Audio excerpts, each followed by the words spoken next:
The humankind.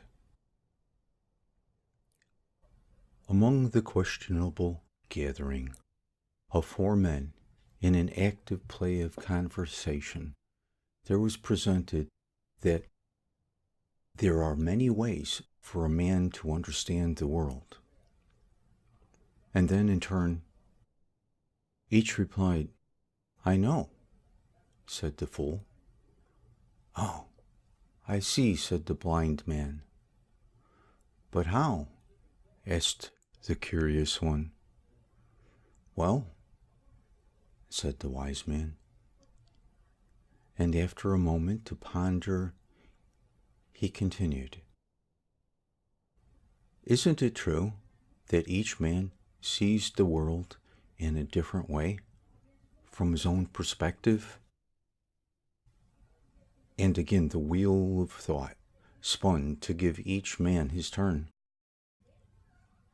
"Why, of course," said the fool. "I agree," said the blind man. "What do you mean?" asked the curious one. And the wise man replied, "Is it not possible for a man to tell himself many things?"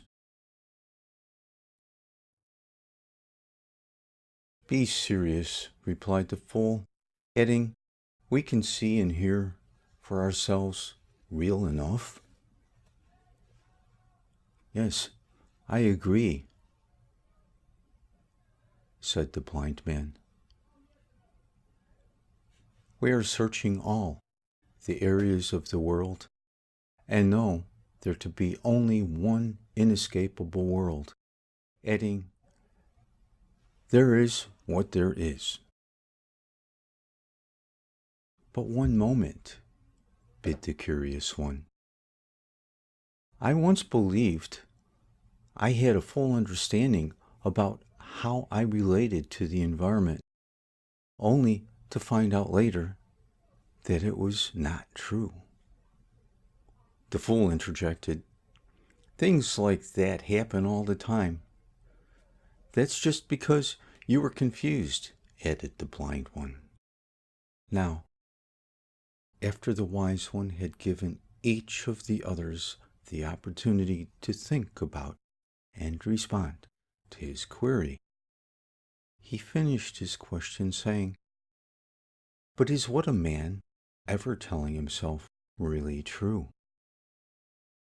And without hesitation, the fool replied, "You can always tell the difference between imagination and reality, because imagination is not true."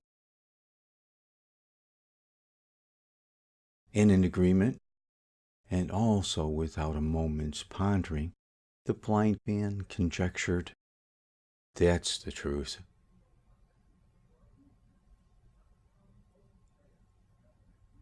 Then there was another long pause of dead silence, as the wise one chose no more words, for he knew then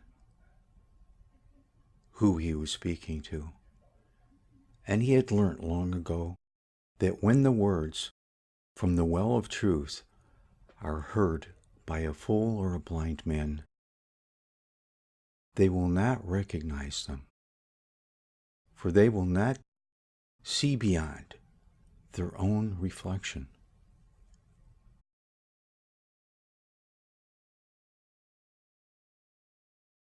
The wise one heard nothing from the curious one, however, and knowing that curiosity can bring one beyond one's own limitations, he looked towards the curious one to prompt reply. Now, however, the curious one, in response, just looked into the wise one's eyes and beamed with the face of a child whose question had just been answered.